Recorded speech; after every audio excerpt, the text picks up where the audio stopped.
ትንቢተ ናሆም ምዕራፍ 1 ስለ ነነዌ የተነገረ ሸክም የኤልቆሻዊው የናሆም የራእዩ መጽሐፍ ነው። እግዚአብሔር ቀናተኛና ተበቃይ አምላክ ነው። እግዚአብሔር ተበቃይና መዓትን የተሞላ ነው። እግዚአብሔር ተቃዋሚዎቹን ይበቀላል፣ ለጠላቶቹም ቁጣውን ይጠብቃል። እግዚአብሔር ትዕግስተኛ ኃይሉም ታላቅ ነው። በደለኛውን ንጹህ ነህ አይልም። እግዚአብሔር በወጀብና በአውሎ ነፋስ ውስጥ መንገድ አለው። ደመናም የእግሩ ትቢያ ነው። ባህሩንም ይገስጻታል፣ ያደርቃትማል። ወንዞችንም ሁሉ ያደርቃል። ባሳንና ቀርሜሎስን ላልተዋል። የሊባኖስም አበባ ጠውልጓል።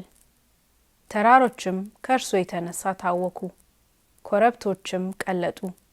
ምድርና ዓለም የሚኖርባትም ሁሉ ከፊቱ ተናወጡ። በቁጣ ፊት የሚቆም ማን ነው? የቁጣውንም ትኩሳት ማን ይታገሳል? መዓቱ እንደ እሳት ይፈሳል፣ ከእርሱም የተነሳ አለቶች ተሰነጠቁ።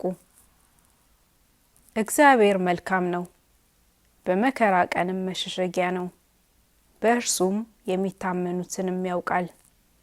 ስፍራዋን ግን በሚያጥለቀልቅ ጎርፍ ፈጽሞ ያጠፋታል፣ ጠላቶቹንም ወደ ጨለማ ያሳድዳቸዋል። በእግዚአብሔር ላይ የምታስቡት ምንድን ነው? እርሱ ፈጽሞ ያጠፋል፣ መከራም ሁለተኛ አይነሳም።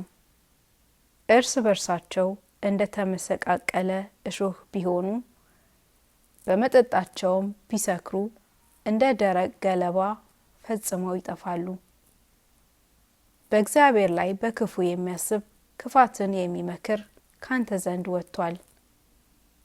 እግዚአብሔር እንዲህ ይላል፣ ኃይለኞችና ብዙዎች ቢሆኑ እንዲህ ይቆረጣሉ፣ እርሱም ያልቃል። እኔም አስጨንቄሃለሁ፣ ነገር ግን ከእንግዲህ ወዲህ አላስጨንቅህም። አሁንም ቀንበሩን ካንተ ሰብራለሁ፣ እስራትንም እበጥሳለሁ።